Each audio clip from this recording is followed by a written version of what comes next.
up on Access Tech Live. Using ChatGPT to create accessible tools. What is Humane's AI Pin? And we dive into Apple Fitness Plus with Jay Blahnik, Apple's Vice President of Fitness Technologies. This is Access Tech Live with Stephen Scott and Marc Aflalo. The latest in tech and accessibility every week. Follow us and get involved now at Access Tech Live. Hey everyone, welcome to another episode of Access Tech Live. I am Stephen Scott. Marc Aflalo is with me once again. Marc, how are you this week? I can't complain. I don't know where time goes, Stephen. It goes from one Thursday to the next, and suddenly it's over. I don't know what is going on here. And it's not the time change, I can tell you that. No, we maybe gained an hour, but it doesn't feel like we gained much else, to be perfectly honest, in terms of time. No, you're absolutely right. It is an incredibly busy period when it comes to tech. And it's so interesting, isn't it? Because technology is just moving on at such a pace at the moment. And I'm just so glad we're here every week to be able to hopefully break it down for people. Yeah, no, I mean, I'm excited to have this privilege, and I'm super excited this week in particular, Stephen, because I had the opportunity to sit down with Apple's Vice President of Fitness Technologies, Jay Blahnik, and we're going to be featuring that conversation today, all about Apple Fitness Plus. So it's been let's say it was a long time in the making in order to get this interview done, and I'm super happy with how it turned out. Yeah, I can't wait to hear about that. Also, Bobbi Janzen is the host of Healthy at Home on AMI TV and AMI Plus. She will also be joining us to talk all about fitness. I have to say I'm feeling a little bit out of my comfort zone, if I'm honest. But we are going to be talking about everything else that's happened this week in tech, and that is where we start with the headlines. Now, Access Tech Live headlines. Well, we'll start with Cameron Cundiff, a self-proclaimed accessibility nerd who has built a Google Chrome extension that with one click returns a detailed description of any image. He posted the proof of concept on a YouTube video following OpenAI's announcements last week. So I stood up a little Chrome extension that allows you to click describe image in a context menu and sends it to the API for a description. And within a couple seconds, the image shows a flat-brimmed baseball cap with a heather gray texture. On the front of the cap, there's a square leather-like patch with the words New Kid stamped or embossed on it. The cap is placed on a wooden surface with some decorative patterns, which could possibly suggest it is on top of a wooden table or crate. I have shivers right now. I can't tell you how cool this is. Yeah, that is super cool. And users can sign up to get in on the beta test. And we'll post a link on our social media, of course, after the show. You can check it out on his YouTube channel, youtube.com/A11YNerd. I will put that up now. Audible, Amazon's audiobook service, is making a selection of its catalog available to Air Canada passengers. As of last month, the company has made over 160 hours of its original content available, covering a wide range of topics. Here's Audible's country manager, Georgia Knox, breaking down the type of content you can now enjoy on flights. We have over 160 hours of content already on Air Canada flights, both domestically and globally. And I guess, some of my favorites that are there, we have kind of Sidney Crosby, the rookie year in both English and French, which is totally awesome, especially kind of coming back into winter and hockey season. We have a range of, we have a range of kind of relaxation and sleep content. And that was, both based on, the understanding that people want to relax on their flights. That's a bit of a no-brainer. But also we did a kind of a recent survey in terms of listening use cases, and more than 70% of respondents agreed that they want to listen to audiobooks and audio content for relaxation. So we have a range of meditation, self-care and sleep content available, and early data is showing that that's really, really popular. New additions will be coming to the catalog every single month going forward. Humane, a company founded by a couple who are ex-Apple employees, have pulled back the curtain on what they envision as the future of AI. The Humane Pin, compact device, is about the size of a mini hard drive, give or take, and it magnetically connects to clothing with a battery on the back and the pin on the front. Now, the AI Pin itself has a camera, depth sensor all on the front, and it can project a laser ink display onto surfaces just like your hand if you're holding it in front of it. Here's co-founders Imran Chowdhury and Bethany Bongiorno introducing the pin and stating their mission. This is the Humane AI Pin. It's a standalone device and software platform built from the ground up for AI. It comes in 3 colorways, got Eclipse, Lunar, and Equinox. It is our aim at Humane to build for the world not as it exists today, but as it could be tomorrow. One where we can take the full power of AI everywhere and have it weave seamlessly into our everyday lives. For us, the AI Pin is just the beginning. So to trigger it and use it, you can simply tap it, use any gestures, or simply ask it questions or give it commands. Microsoft's annual developers conference, Ignite, kicked off this week with a big focus on AI. No surprise there. The biggest announcements from the event include a rebranding of Bing Chat to Copilot, and they officially launched Microsoft Loop. Now, this is a productivity and collaboration app which lets you create collaborative workspaces and pages to better work together no matter where you are. And finally, they introduced their own AI processor.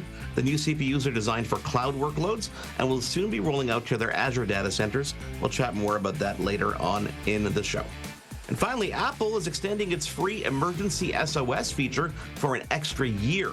The service debuted with the iPhone 14 and allows you to connect via satellite to emergency response when cell service is not available. It uses short text to call for help and has already saved many lives. In Canada alone, a Baie-Comeau guy, resident, used the feature to connect with the first responders when he was stuck under an excavator's shovel in a remote area. A woman and her husband in Noisy Creek, BC, they used it when they ended up in a ditch and got help from Vernon Search and Rescue. And while a professional climber near Chilliwack River Valley in BC, he credited the emergency SOS feature for connecting him and getting him help when he needed it after breaking an ankle high up in the mountains. So definitely a cool feature that we're seeing extended for the next year. And stories like that, Stephen, are going to be few and far between. This is only a couple in Canada, local to us, but there are so many more around the world. Yeah, it's so incredible to see how this watch is helping people, and fall detection as well. I mean, we talk about the satellite features and all of this wonderful stuff. For people at home, perhaps you fall over at home and there's no one else there, and you can't get up for whatever reason. The watch can make contact with people. You can have a set list of contacts. It could even contact emergency services. I mean, there's great features that are built into these devices. It's incredible, as well as, of course, keeping an eye on your everyday health. And health is a big topic on the show this week, right? Because we're talking about fitness and getting fit. Now, I don't know if there's 2 worse people who could be in a position to talk about this, Mark. Hey, speak for yourself. Wait a second. Okay, I'll speak for myself on this one. I am not the person to be pushing a health agenda, but it is a great conversation because it's important. You've got to make a start somewhere, and that is kind of where our question of the day has come from, right? Because the question of the day today on Access Tech Live is, what tech has helped you stay active? It's a great question. It is a good question. And, lots of people tell me throughout the years, whether it's an app they've used or whether it's like a Fitbit or something like that. So what tech has helped you stay active? Do let us know. You can connect with us on all our social media platforms at Access Tech Live. Of course, you can email us feedback@accesstechlive.com and get involved. Coming up, we're going to dive into the headlines after a quick break. And of course, Apple's Jay Blahnik is coming up as well later on. This is Access Tech Live. We want to hear from you. Follow us on social media and get involved at Access Tech Live. We'll be right back. The latest in tech and accessibility. This is Access Tech Live with Stephen Scott and Marc Aflalo. Welcome back. Now, lots going on this week in tech, of course. I mean, what is new here at Access Tech Live? It's what we talk about, but also there's no shortage of it. And some fun stories in the accessibility tech space, including Humane's new AI Pin that Mark mentioned in the headlines. Now, Mark, what do we know about this new AI device? Well, we know it's been in development for a couple of years now. This is something that first debuted on a TED Talk when the founder, Imran Chandri, was on stage talking about the future of AI and how they kind of see AI melting away into just our landscape. And little did we know that he was actually wearing the first prototype of the Humane AI Pin. Now, fast forward, the pin has been completely unveiled, so we know what it looks like. So it's roughly, I guess, half the size of a cell phone in terms of the height of it. It's got a row of sensors along the top, and the front is just a touchpad. Now, the row of sensors includes a depth sensor, so it's able to determine what's in front of you in the distance and the shape of things, a camera, there's a microphone, and there's what they call a laser ink projector. So when you hold your hand in front of it, it can project things onto the surface of your hand, and thanks to the depth sensor, you can actually manipulate things, whether it's a menu. So you can tilt your hand left or right or up or down to navigate a menu. Of course, there's audio cues that'll work throughout the entire thing, and that flat surface on the front is a touchpad. So interesting in terms of design. I mean, this is probably the closest we've seen to a Star Trek communicator come to life in terms of connectivity and everything that goes along with it. Yeah, absolutely. And it's such an interesting design as well. This is not something you carry around with you. This is something you wear. And I'd be interested to see what you think about this, because you know, I've got my views when it comes to the accessibility and the disability angle, and we'll come to all that. But I'm interested from your perspective. Is this something you would want to have, considering all the other tech that's available to you right now? Well, you know, I remember I had a couple conversations with people about this, and we were debating exactly that. Obviously, the inquisitive mind that I have, I definitely need to try this. It's priced at $700 US and only available in the US to start, and it's going to ship in early 2024. So, you know, I will order it to somewhere in the US and give it a try. It needs a data plan, so that's something else to consider, $25 a month, which is kind of interesting. In terms of the passive AI at my disposal, it is kind of cool. Like if it's constantly, you know, monitoring things around me, and I can just summon things and it could learn about me. The examples that they gave when they were demonstrating this was holding, for example, a chocolate bar out in front of it saying, "Can I eat this?" It didn't have to say, use the camera to see what I'm talking about. It didn't have to really ask many questions. It was able to determine, okay, this is a Milky Way. And because it knows that the user at that point in time was lactose intolerant, it actually recommended not consuming it for that reason. So these kind of small things are what excite me about technology like this.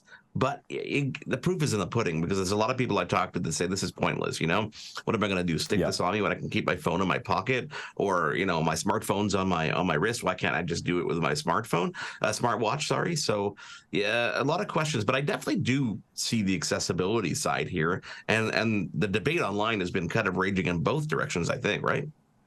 It has. I mean, you know, on a personal level, I think this is going to be huge for accessibility. Again, we haven't heard much from Humane on this, and that's what's stemmed a lot of the interesting conversation online. But I think, you know, what I love about the design of this and the way that it's focused is that it's a very simple screenless design. It does have a touch element to it, but I could see this, for example, connecting to a Bluetooth keyboard or a Braille display if I were a blind user, and being able to get the information audibly onto Braille. That would be a really cool way to use this. I mean, we can already do that with all of our existing smartphones and computers, so it wouldn't be a huge leap to get to that level. So, you know, in terms of accessibility, I can see how it could work for us. But I think in order to look at the functionality, I think what you have to look at is what is going on in the AI space. And I watched a video on X last night that I thought was really interesting. And it was a kind of a joke in a way. It was someone who used the voice of David Attenborough, who'd managed to get all the audio of David Attenborough into an AI, and was having David Attenborough narrate their life. Now, it was working by AI taking a picture of them every 5 seconds and narrating that person's existence. So saying, here we are, here's a Homo sapien sitting, drinking, you know, making, allowing himself to have a drink of water, you know, whatever it was. But it kind of told me the potential that AI has for audio describing things. Imagine it could audio describe a movie as I'm going along, and I'm no longer reliant on an audio describer. How cool would that be? So lots of potential, but you're really looking into the individual examples of what people are creating using these wonderful OpenAI, for example, tools. I mean, there's Google, and there's also other projects as well Microsoft will talk about. But, you know, while the launch itself has created a lot of enthusiasm, there's a lot of concern among the community, in particular the disability community. And critics are pointing out that the company's failure to address the device's accessibility for disabled people reflects an oversight towards a significant demographic of the population, which numbers approximately 1 billion people globally. Now, one voice in particular is that of the CEO of Numa Solutions, Mike Calvo. Now, in an exclusive conversation that is coming up on Double Tap, airing Friday 17th November on AMI Audio and on podcast, Mike, who's totally blind himself, says he was personally hurt by the lack of any mention of disability or accessibility. As a child of the 80s, it brings me back to the words of one Alanis Morissette, and that is, isn't it ironic? You know, this company that calls itself Humane. And last time I checked, I am a human. And I am a human with green dollars to spend on their humane product. Yet I was not included in any, not even the merest of just kind of declarations of, hey, blind people, we didn't have the time or the energy or the desire to put you front and center here. But if you want to know what we do for blind people, go to our website, which is totally inaccessible, by the way. Dude, it's 2023. What the hell? It's 2023, and read the room, bro. Where are we? Who are you talking to? What have you done in your past? It's like me coming out with a product tomorrow and making and knowing and just totally turning my back on our community and nothing when I've dedicated the last almost 3 decades of my life to doing accessibility. And there's more of that conversation on the Double Tap podcast, available wherever you get your podcasts, good or bad. Also, it is broadcast live on AMI Audio every day from 12 noon Eastern and evenings at 8 p.m. Eastern as well. Marc, a really interesting perspective, though, on this product.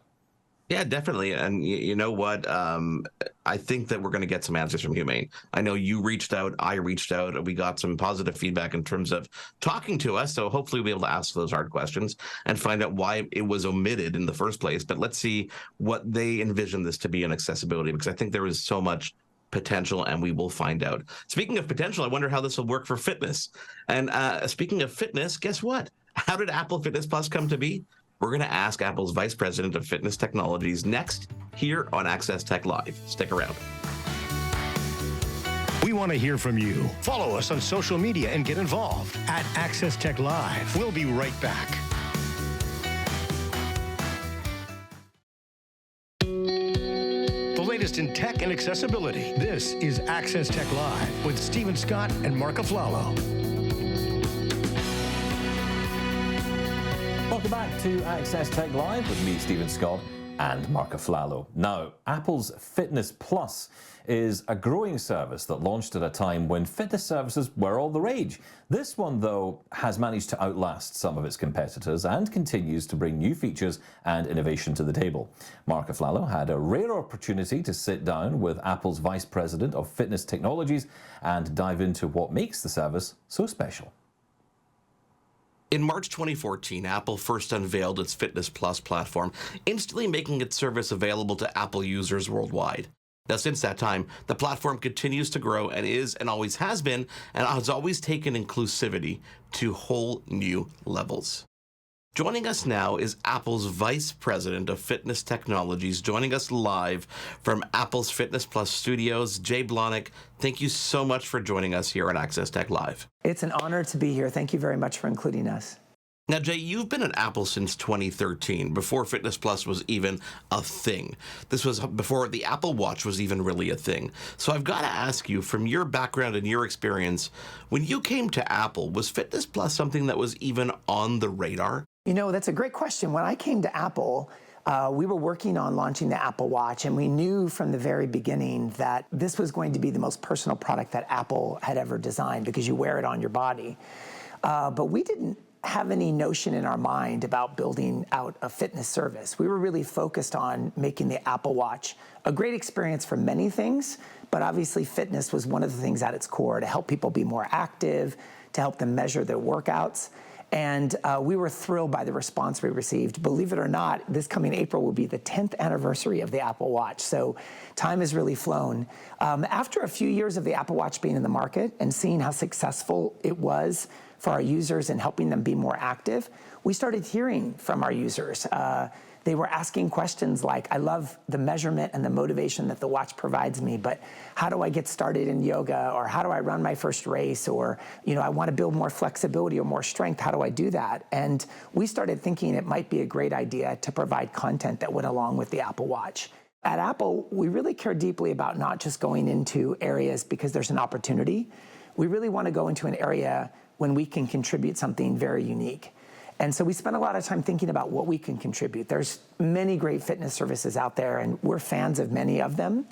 But we really wanted to think about what we could do uniquely. And after a couple of years of really ideating on it, we came up with something that's really core of what Apple's all about. And it was based on a very simple idea, and that is that we believe gyms and hospitals are two of the most intimidating places on the planet. And we really felt like it would be amazing if we could build a fitness service that was the most welcoming and accessible fitness service on the planet. And so we set out about doing that. And that's really in line with what Apple's always been about, and it's about democratizing technology. We really wanted to use technology to democratize fitness and well-being with Apple Fitness Plus. And it's still Apple's newest service. We've only been out a little over 2 years, but the response has been incredible, and we're thrilled. And of course, as you know, it started as something where you needed an Apple Watch, but now the service has expanded to invite even users in that just have an iPhone. Yeah, and using the service without actually needing the hardware is actually opening the door to a whole new audience. And I can see the use cases right there as well. And of course, especially with people with iPhones, because they can do it from anywhere, whether they're traveling on the road, et cetera, et cetera. I've got to ask you something, because from the get-go, and anybody who tunes into Fitness Plus, any program, you'll notice right from the beginning there's sign language, there's inclusivity, there's people without limbs, and that representation has been there since the start. When you developed this service, when you were thinking of Fitness Plus as a whole, was that representation important from the start, or is it something that developed over time? Well, you know, our North Star, as I mentioned, was always about making and building a service that was the most welcoming and inclusive service on the planet. And at the core of the service, as you know, are the trainers. And so when we went about recruiting the team of trainers to be a part of Apple Fitness Plus, we really wanted to think deeply about how to make sure that everyone in the service would feel seen and heard and see that in their trainers. And so we obviously recruited trainers that were incredible experts, that were masters at their craft. But one of the things that was very important to us was that they also had a real heart for the beginner. And to us, that does not just mean a beginner who might be new to fitness or new to meditation, but anyone trying something new. So for example, we hear all the time where you might be a really fast runner coming into the service. You might be an elite runner, but if you're brand new to yoga, you demonstrate all the same, intimidation feelings with yoga as any beginner might that's maybe not even worked out before. And so we wanted a team that really had a heart for the beginner and whatever that meant to our users. And then we also wanted to make sure that the team represented all walks of life. And so we're the only fitness service that has trainers in their 20s, 30s, 40s, 50s, 60s, even one approaching 70. All shapes and sizes. Many of them have been in fitness and sport their whole life, but we felt it was really important to have trainers that have also been on their own fitness and well-being journey and maybe came to fitness later in life, because they can bring that to their experience as a trainer in the service. And we love hearing that you notice it. We hear all the time from our users that they notice it as well. It's a big part of what makes the service tick, is just knowing that when you see the trainers working together, that we're doing our best to try to make everyone feel included. Yeah, and Jay, you really do feel that. You really feel that it's just catered to absolutely everybody. And that's important too, because there are so many different types of people out there with different levels of experience who want a harder workout, a softer workout.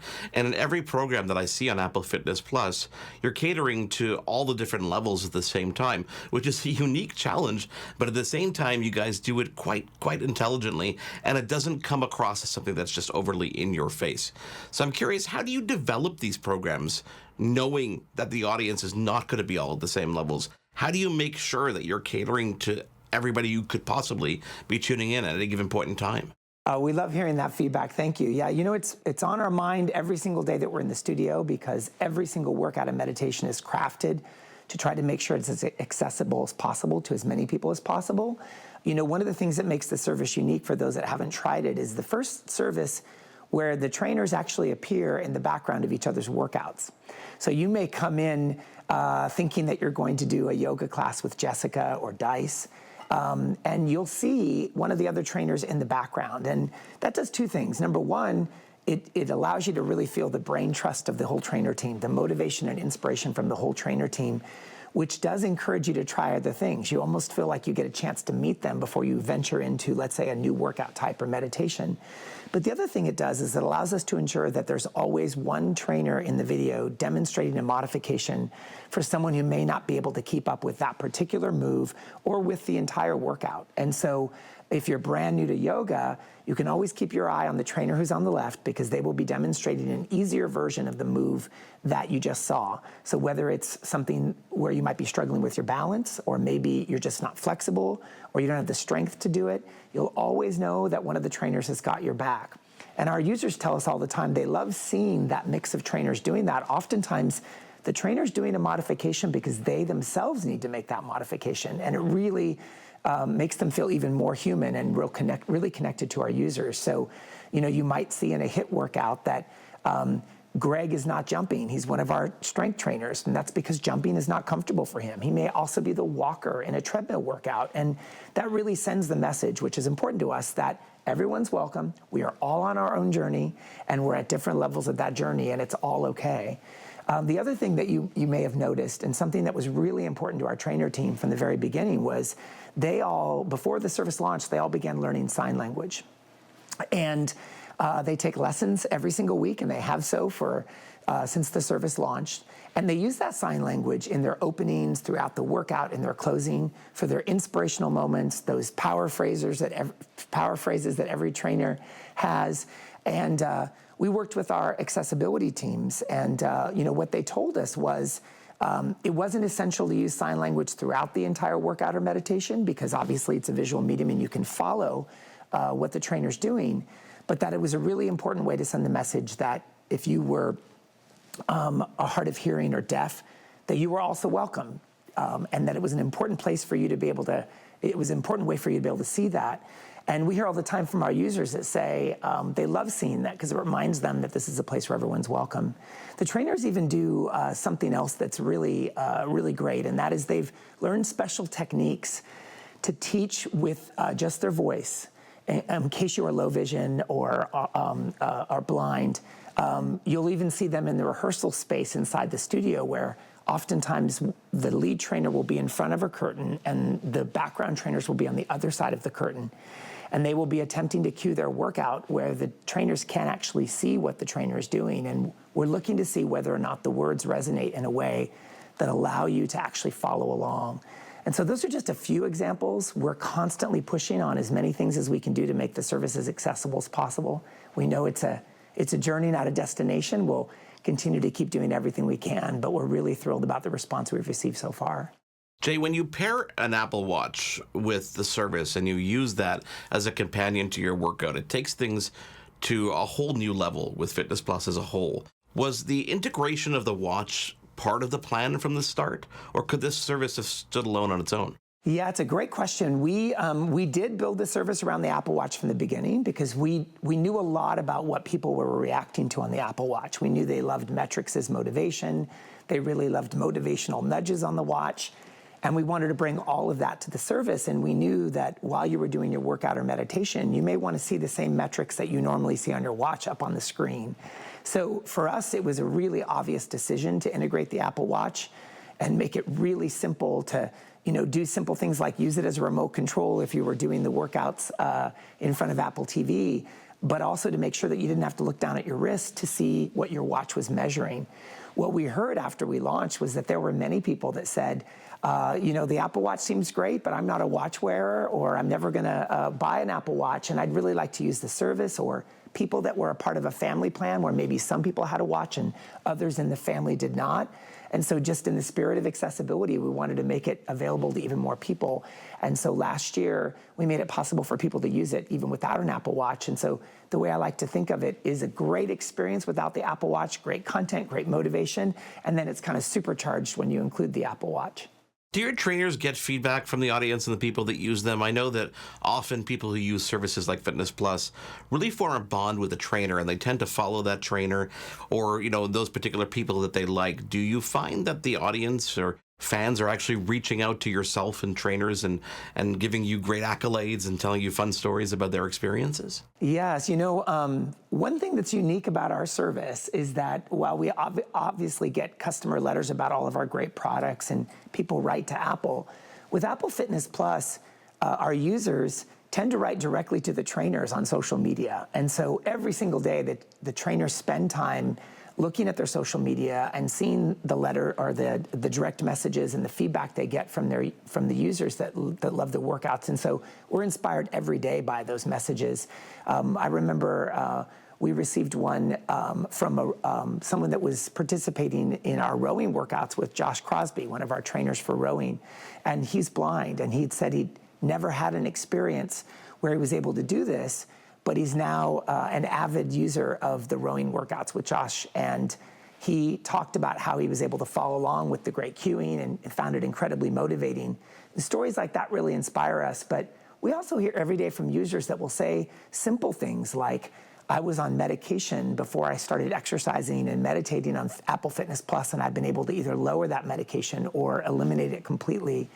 Or I wasn't able to get down on the floor and play with my kids, and I felt myself missing out on activities with my family, and now I'm able to be more mobile and get around and do all the things that I love. And so for us, while we, of course, love people reaching their fitness goals, you know, they might lose weight or they might run their first race, we are really inspired by the fact that almost all of our user messages lead with something like, I feel better. It's so amazing to see a trainer that looks like me. I'm emotionally in a better place. My mental health is better. And for us, that's really what gets us up every day. It's really why we created this service and why we'll continue to push on making it as inclusive as possible. Jay, I tip my hats off to, of course, yourself and, of course, all the trainers and everybody involved in Fitness Plus. And I want to thank you for taking the time to join us. I know you've got a super busy schedule, but we really do appreciate it here on Access Tech Live. Thank you very much for having us. And also congratulations to you for all the great work you're doing. That is Apple's Vice President of Fitness Technologies, Jay Blahnik, here on Access Tech Live. And special thanks to obviously everybody who helped put together that interview. Lots of people involved. When we return, we're going to welcome Bobbi Janzen to the program, the host of Healthy at Home. She'll be giving us her opinion on fitness programs and software, just like Apple Fitness Plus, as well as some tips to get in shape just in time for the holidays. Stick around. We want to hear from you. Follow us on social media and get involved at Access Tech Live. We'll be right back. The latest in tech and accessibility. This is Access Tech Live with Stephen Scott and Marc Aflalo. Welcome back to Access Tech Live. Now, getting fit is normally a New Year's resolution, but look, we all know how those typically end up. Joining us now is a successful personal instructor and group fitness instructor with a real passion for making fitness accessible. I can't wait to get advice from Bobbi Janzen, who joins us here on Access Tech Live, who also happens to be the host of Healthy at Home right here on AMI TV. Bobbi, first up, thank you so much for joining us. Thank you. Nice to be here. Now, tell us about your fitness journey. When did making fitness accessible become your passion, and why? Oh boy, it's been a very long time.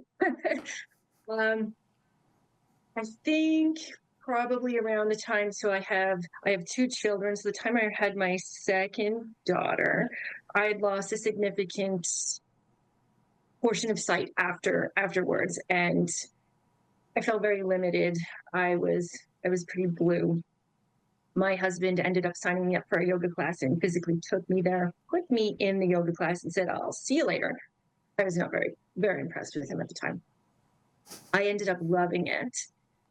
And I realized what was missing. So the instructor I had at that time talked through everything. I didn't need to see her to do all the things that everybody else was doing. So I fell in love there and decided that this is what needs to be shared with the world. I want to do all the things that I had been missing out on because they were not accessible. So I made it my goal to try and make different activities, different types of fitness accessible for other people to enjoy. And that's been a 20-year journey. And it's been a great journey, Bobbi. I mean, we, watch Healthy at Home all the time, and how you take us through every exercise is absolutely insane and so super described. Prior to you coming on, we had Jay Blahnik on, who's the vice president of fitness technologies over at Apple, small company. They launched Apple Fitness Plus several years ago, and I'm curious to get your feedback on services like Apple Fitness Plus.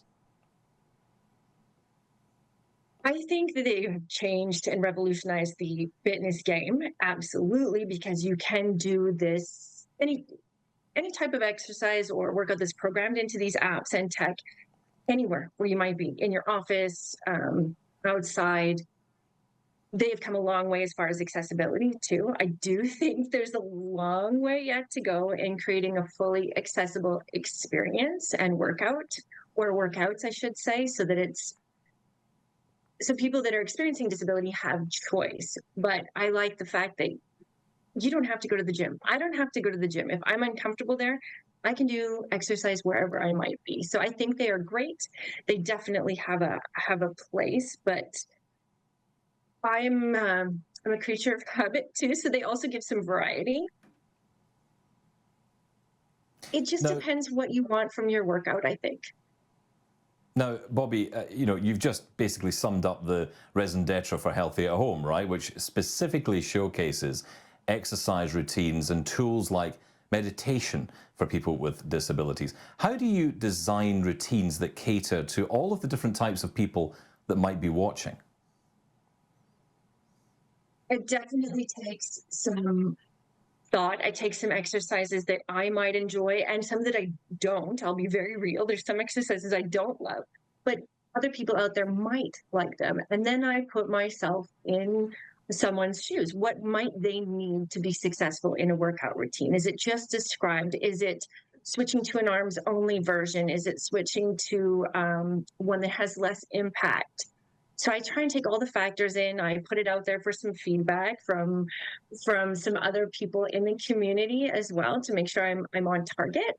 And then I think how can we make this at least enjoyable too for all? And then we put it together. Bobbi, people often think about getting fit. They think about the physical aspects of it. But there's a big piece of the puzzle, I think especially during the pandemic, we learned about our mental health and mental fitness. Is it as important or even more important than the physical aspect of it? They are so closely linked. Taking care of your whole self is very, very important. And that might be meditation for some people. Some people might hate it. For me, running is meditation. So that is a tool I use. It's something I can clear my mind with. So it might look different for everyone, but it's kind of like we're this whole perfect package. And we need that physical and that mental side. It might be taking more time to read a book. It might be going outside, spending time. I have my retired guide dog on my feet right now. So that's one thing that is makes me feel good. So doing things that make you feel good and reduce any stress you might have, that's where that linkage can come between movement and mental health as well.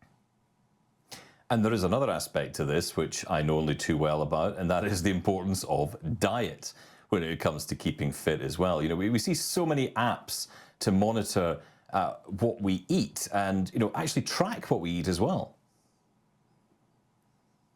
Yeah, there's another whole component. But we also need to give ourselves some kindness too. We have to show kindness. We are human.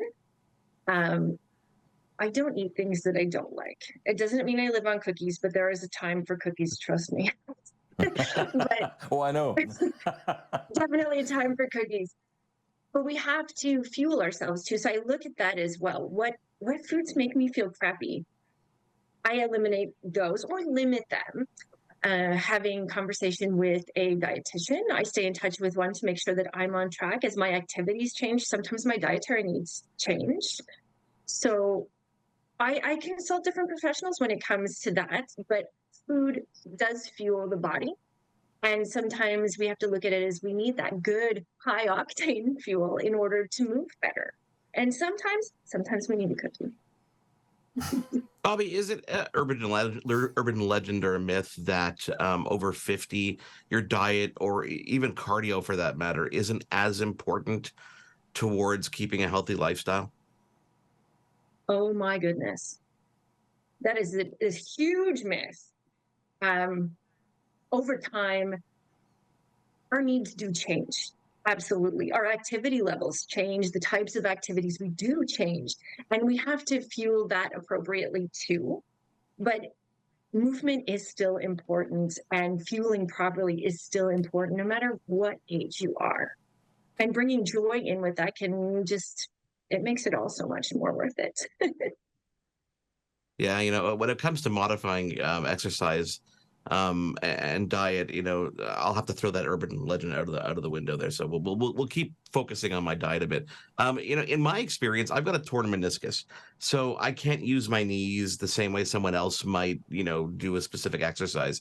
I'm curious when it comes to actually modifying exercises for different people's different disabilities, different uses of different limbs. I can imagine that's not the easiest thing to necessarily portray, but there is always a solution, is there not, to doing one exercise a different way just because you can't necessarily, for example, in my case, use my knees the same way? I believe there is. We don't use the word can't in my house because it becomes a challenge for me as soon as somebody tells me I can't do something. So that's a big thing that's shown me to find different ways. So it can be, it's a good challenge for me when someone says, this type of exercise isn't going to work. How can I still stay moving and focus on getting stronger or keeping moving? We just kind of take a look at what I put myself in the person's shoes, and sometimes quite literally, I'm gonna sit and I know I need to do this exercise. What can I do differently? So it takes a little bit of thinking and reworking, as well as it takes an awful lot of talking to talk through an exercise that has maybe multiple modifications, but it is completely doable. Yeah, and it's interesting, Marc talks about his knees, and I've often thought about, just walking, even generally for me, as someone who's blind, is actually very difficult. I do find it challenging just going for a walk. And not in the sense of walking, but in the sense of getting use out of my walk. What advice could you give to me in that case to be able to, not necessarily go to a gym? I'm not into that either. I'd rather work from home and do this kind of thing. What advice would you give to someone like me in that situation? If that's where you want to be, find your joy first. Find where you're comfortable, your comfort level. The number one advice I can give for walking is really make sure you have you do some core exercises, because I've taken my white cane to the guts so many times when it gets stuck in a crack in the sidewalk or when it snows. So I know the importance of a strong core to stay moving. But if it's walking that makes you happy, how can you vary that walk? How can you maybe change some cadence? How can you vary the duration that you walk? How can you maybe add a treadmill walk to that with an incline so that it's got that safety measure if you're not familiar with certain areas, or walk with a buddy? But stick with the things that you like, and then maybe add some different challenges. Try to step outside of the box. But I never say, let's just jump outside of the box first and do all the things you're uncomfortable with, and then we'll go back to, say, walking or wheeling later. So start off with what you're comfortable with and then build in some different aspects. So you can take some experts from Healthy at Home to develop the things that you might need for a walking workout as well. Oh, I like that. Look at the callback. Bobbi, we talked about it when we introduced you. A good number of folks, I think, around the world use New Year's Eve as an opportunity to say, okay, we're going to get fit and stick to this New Year's resolution. We're talking about it a bit earlier with the hopes that maybe if we don't focus on a specific day, maybe people will actually stick with it a bit longer. So I've got to ask you before we let you go, what are your top 3 kind of quick tips for actually staying fit and sticking with it in the new year? First of all, I don't believe in New Year's resolutions because it seems to set people up for failure, and then they feel like they've let themselves down. So make it a year-round goal. So that would be number 1. Number 2, find that thing that you love or that you want to try. So you're going to stick to it a little bit better. And 3, small changes. We don't reinvent the wheel. overnight. So if it's something in diet that you want to work on, implement, you can work with a dietitian and just implement some small changes that can maybe fuel you better. But set yourself up for success. Small steps, something you love, and make it year-long so you're not just focusing on that date. Bobbi, thank you so much for coming on and telling us your thoughts on all of this. I've taken a lot away from this, so thank you for that. That is Bobbi Janzen, host of Healthy at Home, which you can find on AMI Plus right now. Coming up here at Access Tech Live, we're going to talk all about your questions or your answers to the question of the week, which is what tech has helped you stay active or maybe get fit. When we come back, we will field your answers right here on Access Tech Live. Stick around. We want to hear from you. Follow us on social media and get involved at Access Tech Live. We'll be right back. The latest in tech and accessibility. This is Access Tech Live with Stephen Scott and Marc Aflalo. Hey guys, welcome back to Access Tech Live here on AMI TV. Stephen Scott and Marc Aflalo with you here. Time to recap the question of the day today. Marc, what was that question we were asking people? What technology has helped you stay active or get in shape? Or, I mean, you could spin this in any way you want. You could have AI rephrase it if you'd like. But the question remains the same, which is what tech has helped you stay active or maybe even get in shape. And before I even dive into some of the feedback, I'm curious what your answer is, Mr. Scott, because I know that there is some tech that you've played with. Well, yeah, and I've tried Apple Fitness Plus because, of course, as we heard earlier, fully accessible and a brilliant thing. But, you know, I have to be honest, I'm not Mr. Fitness. I'm not going to sit here and pretend otherwise. But there is an app that I have used a lot, which I get ridiculed by because of the way I say it, because it's called CALM. That's how I say it, C-A-L-M. You might say it differently. I get ridiculed because of my ridiculous accent, but CALM is essentially a meditation, a relaxation app. It's brilliant if you struggle to get to sleep at night. You can just put this on and it will send you off to sleep with lovely stories, beautiful soundscapes. It's a wonderful app and it's one I've been really enjoying. Here in Canada, we say calm. Yes, the L is slightly silent, but we give it. Kevin Yu wrote to us. He goes, my Fitbit and the MyFitnessPal app. Without them, I'd still be 280 pounds. Now I'm 170.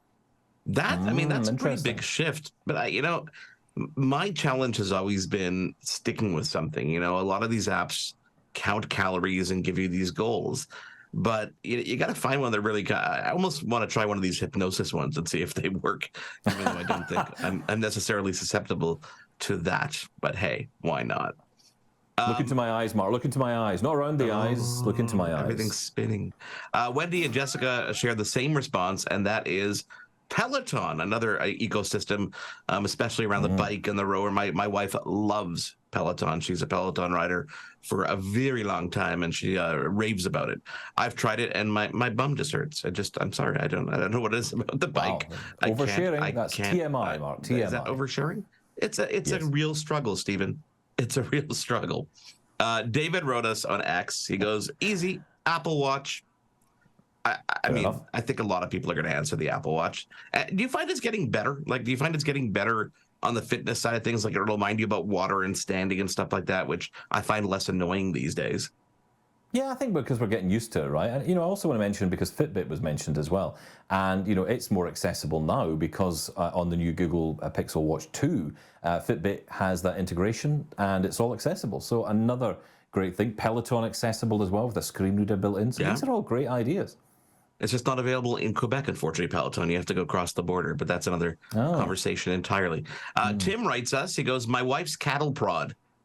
I mean, I don't think you can buy that off the shelf, but we'll go with it. And Lynn writes, to be honest, it's my low-tech white cane and used to be Soundscape, which allowed me to explore new areas using a beacon on a known area. Of course, listen, accessible apps and everything. It's lots of cool stuff there. But and the last one comes from Becky. Ironically, my iPhone, I use it for navigation to go for walks. I use it to connect my AfterShokz to, and hypothetically, I could use it to navigate my way to the gym. Well, yeah, that seems to wrap it up.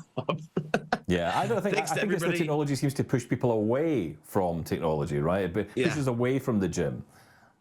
Thank you all for being here this week. Thank you to Jay Blahnik and, of course, Bobbi Janzen on behalf of Stephen Scott. I'm Marc Aflalo. Stick around. We'll see you next week. Thanks for tuning in to Access Tech Live. Follow us online at all social media at Access Tech Live. Email us feedback at accesstechlive.com. Hosted by Stephen Scott in Glasgow and Marc Aflalo in Montreal.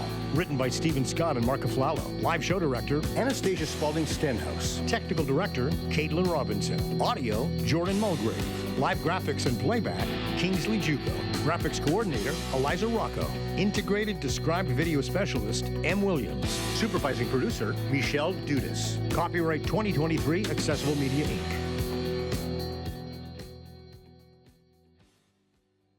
An AMI original production.